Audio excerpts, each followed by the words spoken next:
Speaking to me now, leading Welsh and British boxing trainer Tony Borg.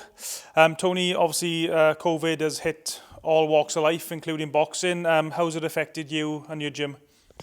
The first couple of months weren't too bad. I enjoyed some time at home, doing things around the house and the garden, but it's kicked in now. It's like kicking the balls. It really has pissing me off. Was the period of lockdown, when the gyms were closed and everything, was that the longest period of your life when you weren't actively involved in boxing, either as a trainer or as a fighter? Yeah, I went in the gym first age at like 6, 7. I've been in the gym literally since I was 7 years old. I packed in for about 3 days when I was about 14. I had a guts full of boxing. And my mother basically said, well, if you don't go to the boxing gym, you won't be going to youth club or anywhere else. So I stayed in Monday, Tuesday, Wednesday, and I gave up and went back to the gym Thursday. So this is by far the longest. And I mean, how have you coped? I mean, people talk about mental health these days. You know, mental health is very important compared to perhaps, even 5, 10 years ago. How have you coped mentally, keeping yourself occupied? We were doing video phone calls and doing video sessions. I'd be at my house outside in the garden, calling all the circuits out, and I'd have all 8 or 9 of the boys up on film, watching what they were doing. That was okay for a while, but everything just gone too far now. And the boys are in the gym, they're training, but there's no fights there. So you were actually doing virtual circuits with the boys? Yeah, we were doing them 3 or 4 times a week, every week, but that went on and on and on, and that fizzled out. And then fortunately, as the time started getting a bit bored of that, we were able to open back up. So all the elite boxers are back in the gym, and they're training. They've been training hard for a long, long time, but no fights. So how have you managed to keep your fighters motivated, especially some of the guys who are just turning pro, perhaps only 1 or 2 fights, with nothing on the horizon? 4 or 5 new pros just coming into the gym now. Basically, we've been doing a lot of body sparring, so no headshots, quite intense body sparring, and they've all enjoyed it.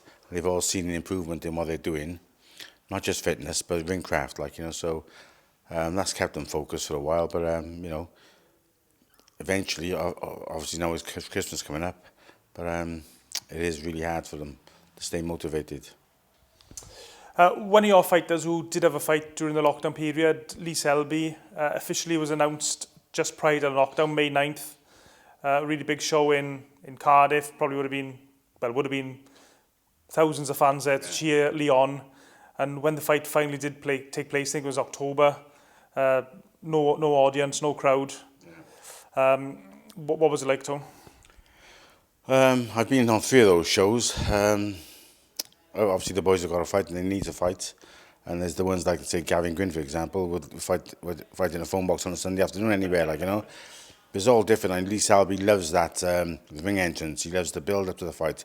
He loves the public workouts. He loves it all, and he thrives on it.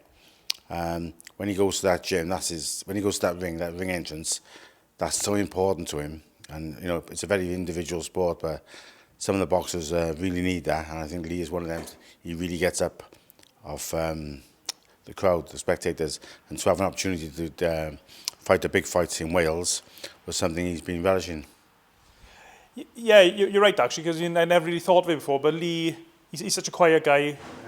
But then, very laid back, reserved, but he loves to perform, and he loves people around. I can even see there could be 2 or 3 people stood here watching.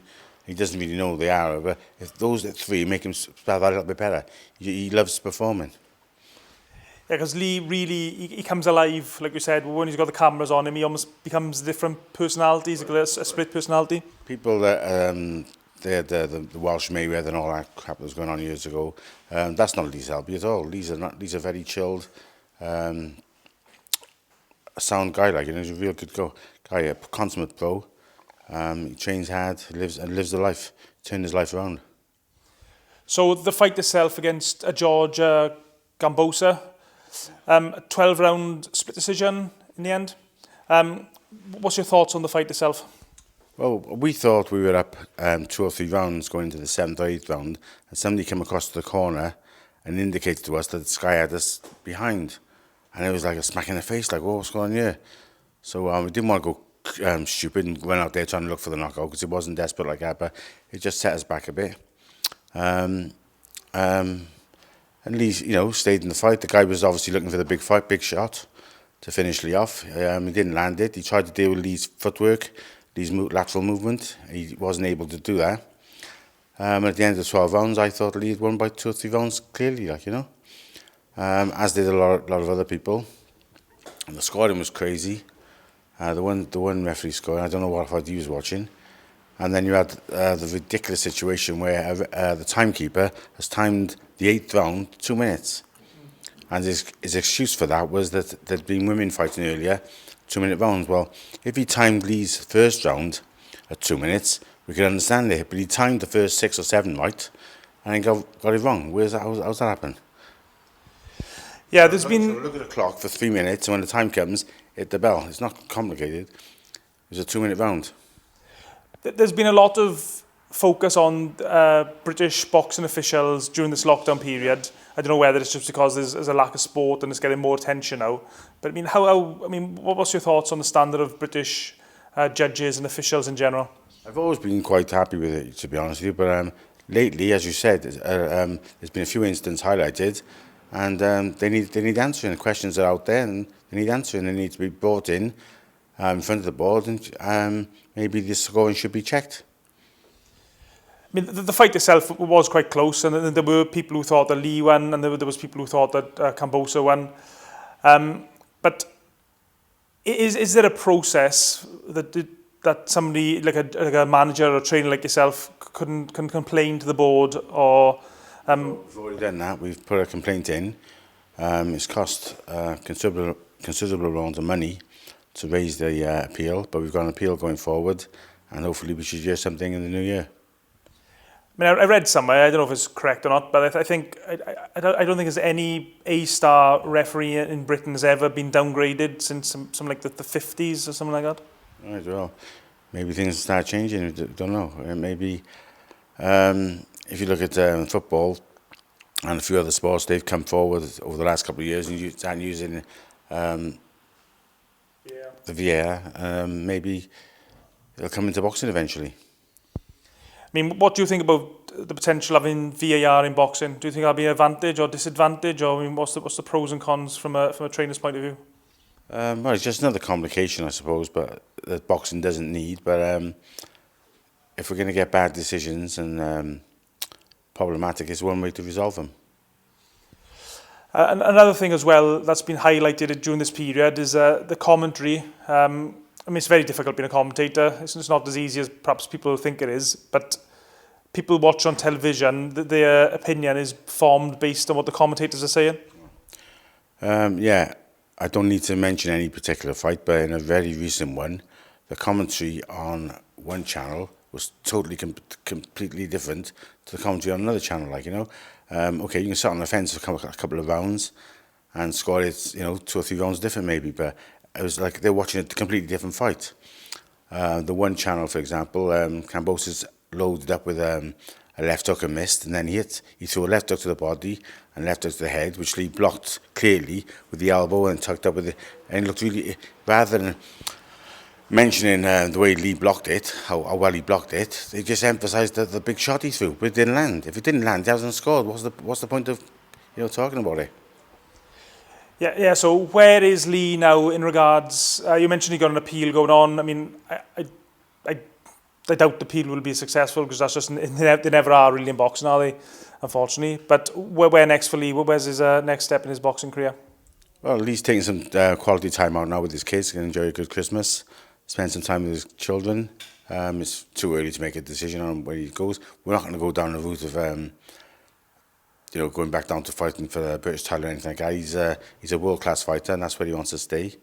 That's where he wants to get to again, He wants to win the world title fight and win that world title at 2 different weights. So that's his aim, that's what he's going for. And at the moment, that's still in the process. I say that the Eliminator was scheduled for 12 3-minute rounds, as it should be. One of those rounds was 2-minute rounds. What's the word for it? It's illegal, it's wrong. It was 2 minutes, it should have been 3 minutes. It's a big mistake. last time I spoke to you, Tony, which seems like ages ago, I don't know when it was, at least probably 7-8 months ago, I mentioned Andrew Selby to you, Lee's brother, who I think he just started training back here. I mean, have you seen Andrew since? Is he actively training? I'm not sure what he's doing now at the moment. I wish him all the best. If he wants to come back, I wouldn't turn him away. He's an amazing talent, and he's a nice kid, and I've known him since he was a little kid. But he has issues and problems, and more often than not, they get the better of him, and we just don't see the Andrew Selby that we know. But I'm right in saying that the gym door is always open for Andrew Selby. Yeah, and normally, if we have a situation where somebody wants to leave and they want to move on to another gym, then that's fine. And then they move on and they're good, they don't come back. But with Andrew, I'd always welcome him back because, he's a lovely kid, not the kid I've known all his life. I'd like to be able to help him as best I can. Another one of your fighters who's been active during the lockdown, Gavin Guinn. Yeah. I think you were saying off camera there, a consummate professional, really dedicated to the sport. Yeah, Gavin's one of them fighters who actually loves to fight, not just the money. Just he loves to fight. He had a very, very hard fight against James Tennyson, who proved last week what he can do. He's world-class puncher. He's not an amazing fighter, but an amazing boxer. But he really is a world-class puncher. And Gavin gave him a good fight. The fight was going well. He was doing well in the fight. Got caught with a really heavy shot, and just buzzed him. And the referee stopped it. And Gavin's got another fight coming up towards the end of January. Ciaran Mccomb. So Mccomb, yeah, a good fighter. Another Irish fighter. Good record. He doesn't hit as hard as Tennyson, but another good fighter, good boxer, southpaw. So we're in full preparation for that, and we'll be ready for it. So regarding the COVID, has Gavin's preparation been any different, or how has it been different from previous contests?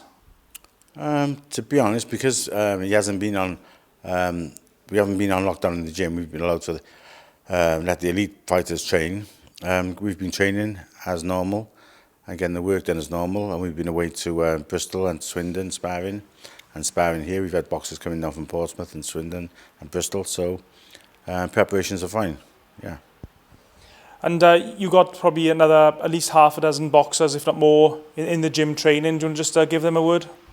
Yeah, we've got, we're coming through, we had Robbie Vernon, a real prospect, who I think will win a lightweight title this year.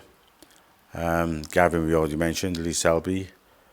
I believe you've got an exciting heavyweight from London now training here with you. Yeah, Miles Gordon, he's had 2 at cruiserweight. He can't do cruiserweight anymore. I don't know how he made it in the beginning, but he's a big heavyweight. He's had 2 at cruiserweight and 1 and 2. And he's training well. He was due to fight in Cardiff early on this year, but obviously with the lockdown, that show was cancelled. So he's just in the gym, he's training and waiting to make his debut, along with Rashid Omar from Cardiff, another one, Ryan Pocock from Newport, Nathan from this gym. We've got quite a few boys ready to... Jordan Withers had 1-2. A real prospect, really great fighter. He's improving every week in the gym, looking really good. So at the moment, all we're doing is getting him plenty of technical work and a bit of body sparring and a bit of full-on sparring now and again. Something happened a couple of weeks ago in the Joe Joyce Daniel Dubois fight. The ending was slightly controversial in regards to, did Daniel Dubois quit, or did he do the right thing by taking a knee? I've asked quite a few people in boxing their thoughts on it. I mean, what's your take on it, Tony, as an ex-fighter and a trainer yourself? I thought he was. It was a good fight all the way through. He got hurt. Obviously, it was a serious injury. It was eye socket. Serious injury. He was aware that he had an injury there. He got hit again and just thought, it's not just doesn't all end in this one fight. So he took a knee and he's got out, pulled himself out, quit. They want to say quit. That's up to them. But at the end, they probably a wise decision. Do boxers get unfairly stigmatised for withdrawing themselves or pulling themselves out of the fight? In a way, I think Andy Lee mentioned it on BT the other week. MMA fighters tap out all the time because it's just part of the sport. Part of the sport. It's accepted in MMA. Everyone, they tap out. Boxers don't tap out. If they have to quit, there's a reason for it. The wad is, didn't take a dive, or he just got caught there. It was a heavy left hand that he'd been taking continuously right through the fight. He knew there was that damage there. No, didn't want any further damage. It's like people lose their lives in a boxing ring. So the clowns out there are saying, yeah, he bottled it and quit, whatever. It's just nonsense, isn't it? Silly talk. And just going back to your fight, there's someone who missed out, Lloyd Germain. Lloyd Germain, he's been taking a couple of weeks off because his son had a little accident, but so he's been spending time looking after his son. Still in the gym. Lloyd's like Lee Selby, he loves the fight game and loves to train. He's very fit all the time, always in shape. So when the doors open and these venues start putting the shows on again, they'll all be ready. Okay, cheers, Tony.